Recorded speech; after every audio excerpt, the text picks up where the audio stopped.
Ladies and gentlemen, welcome back to Leaders Lead and Winners Win. Our logo is pretty cool. Shout out to Blake Russian.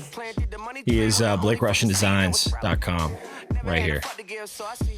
He's awesome. He created my website, kinfolkhomeloans.com. He created MakeMyRateGreatAgain.com, another website. He created all kinds of logos for me, and he does fast work and he does great work, and it's quality stuff. So visit his website. I just wanted to plug him. I don't know, Rob, it just kind of came over me, but he does incredible work. Leaders lead, winners win. Our logo is pretty sweet.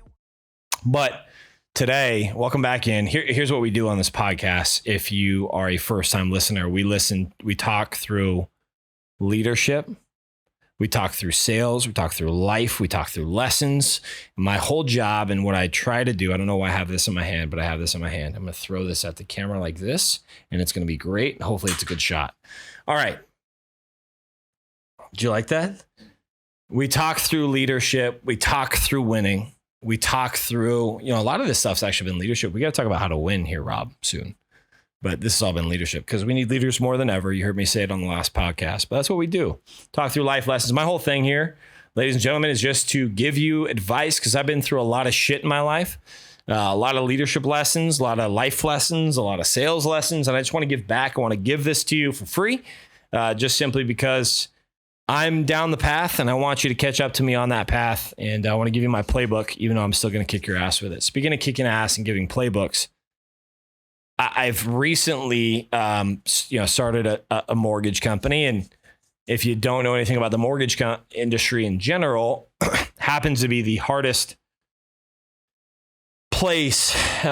industry to break into. And I'm not saying that to pat myself on the back or to give any of you nerds credit that have started a mortgage company, but it's hard. You got to go through all sorts of licensing and background checks and compliance stuff. And there's so many different things. You got to be audited. You got to send in audited financials, and you have to take tests, and you got to hire licensing companies. Then you got to start your LLC. I mean, it's literally starting. It's been a 3-month process. We started sometime in May. June's really kind of our first month, and we've been doing extremely well. And I'm super proud of our guys at Kinfolk Home Loans, and we're going to grow this thing out. It's going to be awesome. And I'm unbelievably honored and blessed to lead this company as the CEO. I'm honored and blessed that friends have trusted me. I'm honored and blessed that their families have approved. I mean, that's a big deal. You think, hey, I'm going to come over to this place. I have a pretty cushy job already. I'm going to come over to this place, and it's a risk. That's a big deal. And for wives, kids, family members, brothers, sisters that say, hey, you should do that and take that leap of faith, all in the name of knowing me or knowing the people that are at the company, is a big deal. And it's, again, an honor, a blessing, and something that I definitely hold near and dear to my heart, but also feel from a pressure perspective and feel from a responsibility perspective. You can't just, when you're responsible for somebody else's income and livelihood, you get up a little bit differently. You don't have that second or third glass of wine. You just don't. Or shot. Tequila Rob. Pastor Rob and Tequila Rob, actually. Those are his two nicknames. You don't. Because you got to get up and you got to provide and you got to lead and you have to be the example. And of course, there's times to cut loose and have fun. Lord knows that I know how to do that. Very good, if you know me. But it makes you take a step into maturity. It also makes you realize how important it is to have a pulse on the business and have a pulse on your people. It's not what we're going to talk about today. We're going to talk about caring and this acronym CARE that I came up with. I'm going to tell you a story. It's story time. We can put a fire in here, Rob. But it's important to have a pulse on your people and on your business. And I want to go through that. So pulse on your people. A lot of us leaders, when we walk into a room, and I know it's hard being virtual like we are now, which I hope we get out of, and we're not virtual. I know you don't like that, but I like it because we need to be in an office together. This is human connection. This is how things are built faster with more efficiency and with much better quality. Just so you are, okay? Elon Musk just literally came out and said, hey, if you don't want to come to work, you don't have to work for Tesla. And I second that wholeheartedly. You can say, I want to work from home sometimes. That's fine. No one said that's not the case, but you're not working from home full time. We need a human connection. This is how things are built. Okay. For example, we just got an office in the Biltmore area, and it's really nice. It's really cool. And we have crushed it since we've been in the office. Why? Because I can roll over to Connor's chair. Connor can roll over to my office. Scott can come into my office. I can come into Scott's. They can work together. Right now, there's three of us. We can work together to figure out this loan. You know what you have to do? You're probably experiencing this right now. You know what you have to do virtually? You got a Teams call them, Rob. You got a Teams call. You got a face call them. FaceTime. Face call. You got a FaceTime. Sometimes people answer. Sometimes people don't. And guess what? That's called an inefficiency. And some people say there's value in efficiency. In efficiency. I say there's value in efficiencies. Inefficiencies. Meaning, if you can solve the problem for that inefficiency, like not getting a hold of somebody, then you're going to provide value and you're going to monetize it and you're going to make a lot of money. So there's value in inefficiency. And how do you solve that inefficiency, Rob? When you can't get a hold of somebody, you get them in the fucking office. You get together. Sorry, it's just a pulse. But when you walk into a room as a leader, you could tell who's off and who's not. And I've said this for 10 years now, but I come into the office and I look at everything status quo. I'm going to come in and I'm going to be balls on fire. Is that what they call it? Jesus, I don't even know what that means. Balls on fire. What? Hair on fire. Jeez, hair on fire, whatever you want to call it. And that's just going to be my style. I'm an energetic human being. I like to have fun. And I'm a little intense. But I'm going to come in that way. I'm going to try and come in that way 90% of the time. There's 10% I'm not going to be able to do it. And hopefully the intent and the impact match and my people follow that intensity and that fun and that energy. But I'm always going to go status quo. I'm going to think there's nothing wrong because I can't operate that way as if I can't stop and say, hey, are you okay? My point in telling you this is you should have, as a leader, a gut instinct. If you see something, typically they're off. Typically they're going to quit. Typically they're having some issues at home. Your intuition as a human being will tell you so. Now, that's for the leaders. For the folks that are maybe the team members or employees, I hate that word, but I'm going to say it for the employees. You got to understand that your leader is going to come in status quo most of the time. Maybe they don't have a good intuition.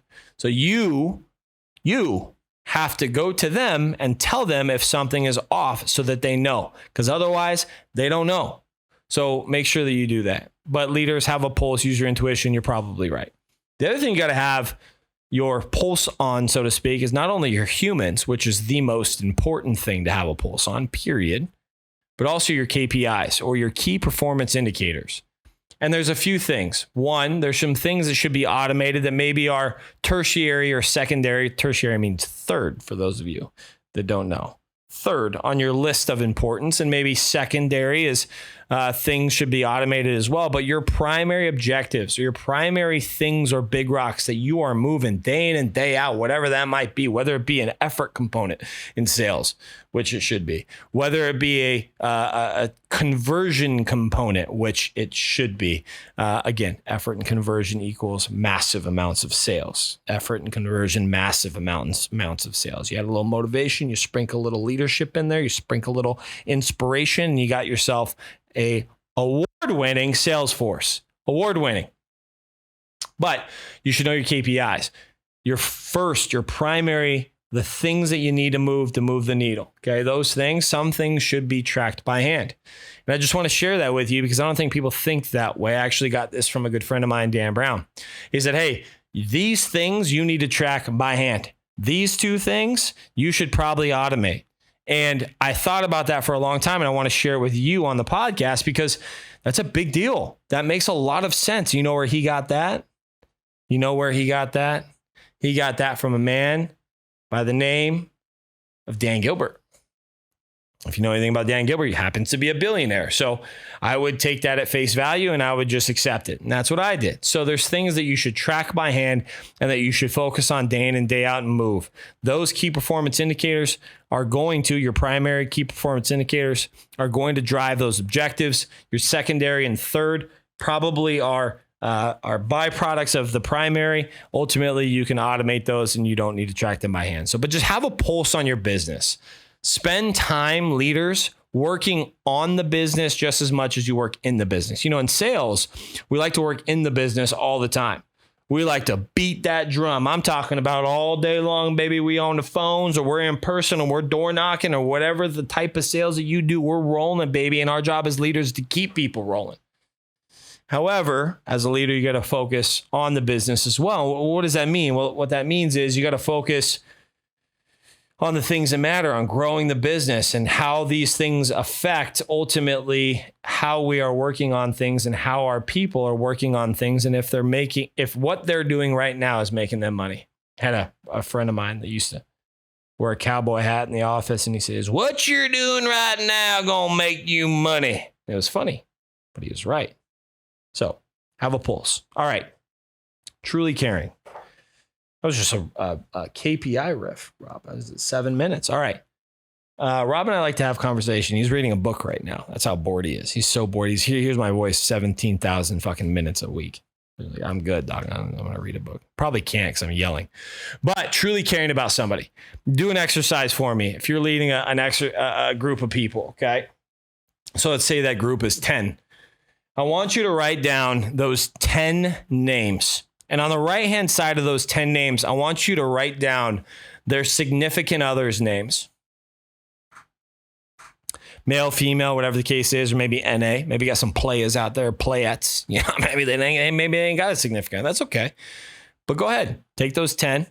Name your team members or the people on your sales team or whatever the case is, or maybe you're a leader of leaders. And I want you to write down on the right-hand side of those names their significant others. And I bet you probably feel kind of stupid doing it because you probably don't know a lot of them. Let's take it a step further. I want you to write down if they have kids or not and what those kids' names are. Go ahead. Do the exercise. Like let's have some fun. And if you're running on a treadmill or you can't or whatever the case is, do this later. Or maybe think about it. And what you'll start to find is if we keep kind of peeling the layer deeper, because those things you should know your people's significant others' names, or at least their kids' names, or whatever the case is. Maybe their favorite food, or maybe their favorite book, or so on and so forth. You start to unpeel this thing. You're like, damn, I really don't know a lot about the people that I lead. And I happen to be bumping elbows with them in the trenches like this, lean like a cholo type style. You know what I'm saying? Happen to be bumping elbows with them 50, 60 hours a week. And that's not okay. That's not how you lead a sales team. That's not how you lead a sales anything. You got to know your people. You got to truly care about who they are, the people they surround themselves with, because you're there to change their life. You're not there to collect a paycheck and let them do the work for you. If you're in leadership for that, get out so that somebody else can move in. You're there to change their lives. You are there as a leader to get them to places that they wouldn't be without you. Let me say that again. You're there as a leader to get them places that they wouldn't be without you. Get them places that they wouldn't be without you. So part of that process happens to be knowing them at a personal level. And people say, well, you shouldn't get too personal with your people. Yeah, you should. I don't know who said that. This is why wouldn't you get personal with your people? Why not? Why not know that incredible human being that's working alongside of you day in and day out? And just because you have a title of sales manager and they happen to have a title of salesperson doesn't mean that you can't connect with that person and be a great friend and mentor. And that's already the role that you're in. So you might as well embrace it. I'll tell you a quick story. So when I was early on in my sales leadership career, we had teams of like 12, right? And in one calendar year, I lost 17 people. And you're like, hold on, let me just say that again. So I had a team of 12, and in one calendar year, I lost 17 folks. Like, Cody, so you had -5? Is that -5? That's Matt, -5 people that next year? No. I had 4 people that stick with me, and we lost 8 twice, and then 1 other person. See how that works? These people stayed for 1 full year and then 8 twice within a calendar year. And they would, we would joke. It would be funny because we would have a team that was a badass team and we'd call them Nordstrom. They were Nordstrom. And then a team that was like, maybe had quite a few people quit. They were like Nordstrom Rack, Robbie. Okay. You know what my team was called? Last Chance, baby. Last Chance. And we sat right next to the door. And damn near almost every other week, you had somebody leaving the organization. And as an early leader, I would say that's their fault, brother. Not my fault. There's no way. I mean, I'm a pretty cool cat. Everybody likes me. And I kept pointing fingers. And I had a conversation with, my leader at the time. And I was getting through some punishment. Truth be told, I almost quit because of the punishment that they were handing down. By the grace of God, I didn't, which is great. And the rest is history. But I almost quit because I was playing the victim. Woe is me. It's their fault, not my fault. The reality is it was 100% my fault. And that was a good growing and teaching moment for yours truly. I was being cliquey and only hanging out with those 4 people. I was making fun of the other people that would come on the team. I was not doing the things that a leader should. I was being immature, and it was to the detriment of 17 individuals making a decision to end their career at an organization that had a promising future, all because I was immature, I was cliquey, and I wasn't being a good leader. I was young. But that's not an excuse because age is just a number. So finally, by the grace of God and incredible leaders and mentors, I understood what a leader should be doing. I understood what a leader could have done, and it made me grow quite a bit. So much so that I've taken this story, not viral, but with inside of that said company and the people that know me, I've told it 100 times. And I made a presentation and I've gone through this. And attrition from then on, or people that left my organization, was nil. For the next 18 months, I'd had one person leave the organization under my accord or under my wings, so to speak. And thereafter, I don't think many, less than a handful in almost 5 years after that point. And it's because I cared, which is the whole premise of this. And I came up with a little acronym, as they say, and it's consistent, authentic, relationships, and empathy. I'm gonna go through each one. So consistent. When I lost all those folks, my emotions weren't consistent. I wasn't consistent with when I showed up or when I left. I wasn't consistent with how I showed up or how I left. I wasn't consistent with me caring about that person. I wasn't consistent with anything really in my life at that point.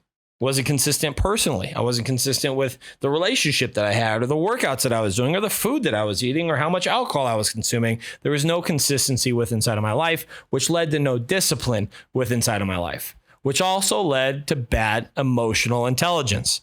EQ, in my opinion, is more important than IQ. EQ is emotional intelligence, how to feel a certain way and act, speak, and think differently.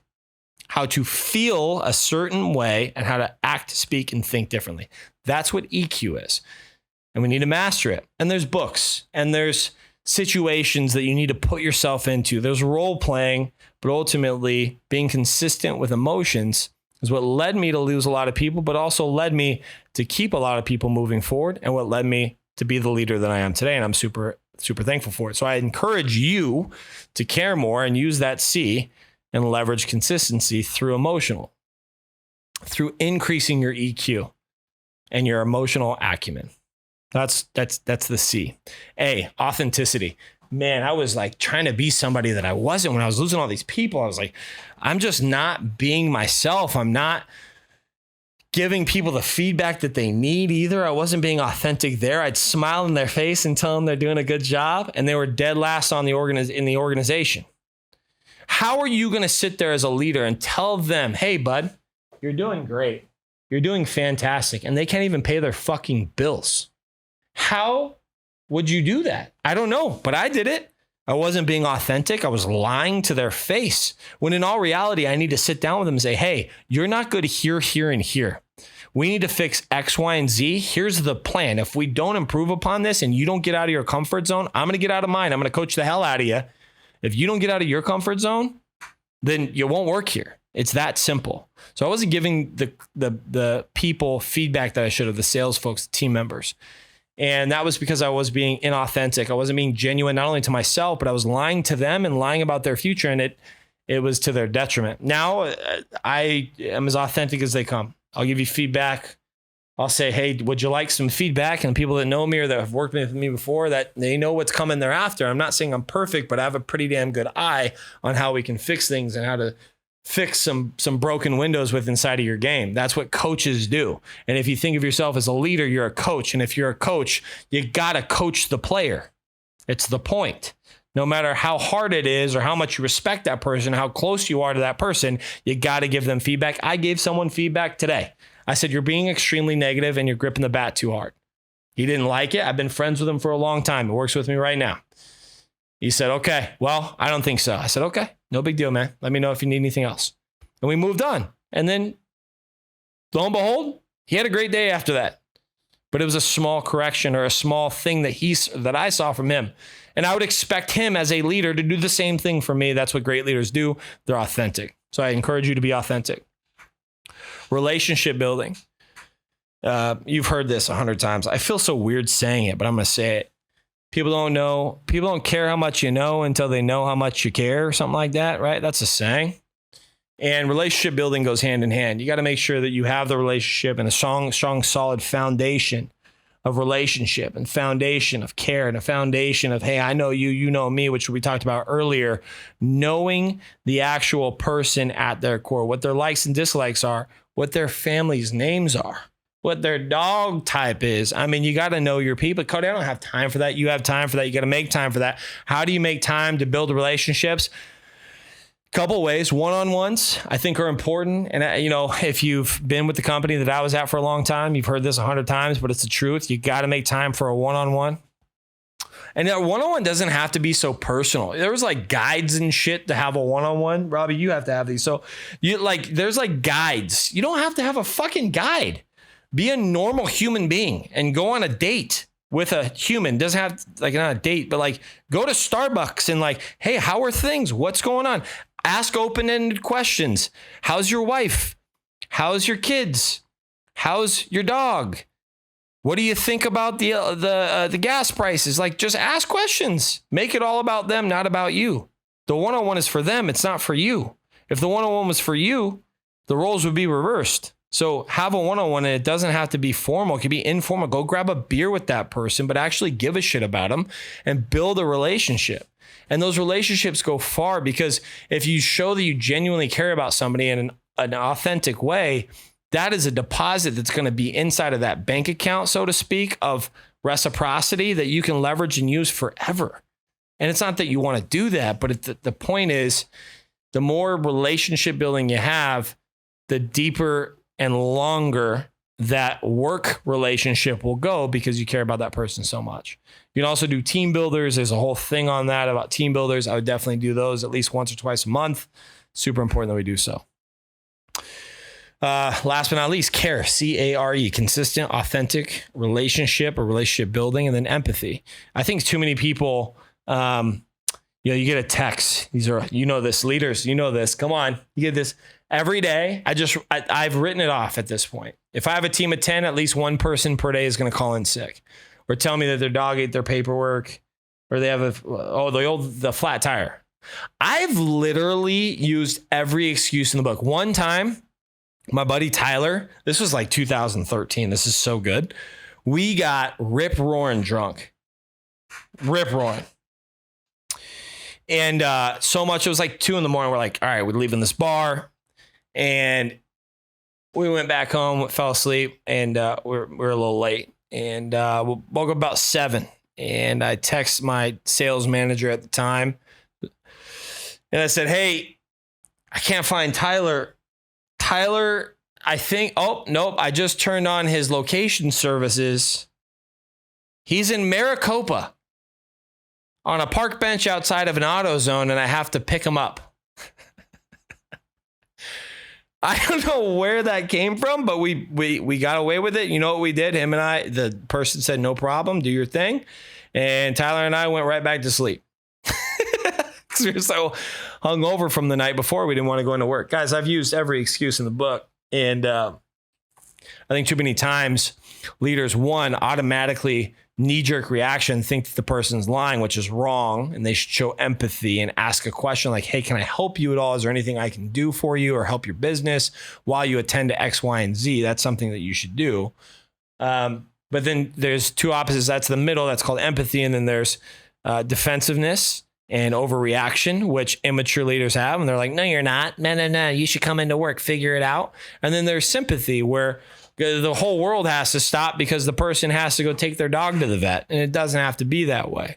My point is, you should have empathy, not sympathy. Empathy, not sympathy. And you got to make sure that you understand where that person's coming from and where they're at in life, and realize that they're not you. And because they can't come to work, again, this is just an example of coming to work, but because they can't come to work and you would have, doesn't mean ultimately that they're a bad person. So again, consistency, authenticity, relationship building, and you got to have empathy for your people. Care about your people is super important. So last thing I'll say, very simple.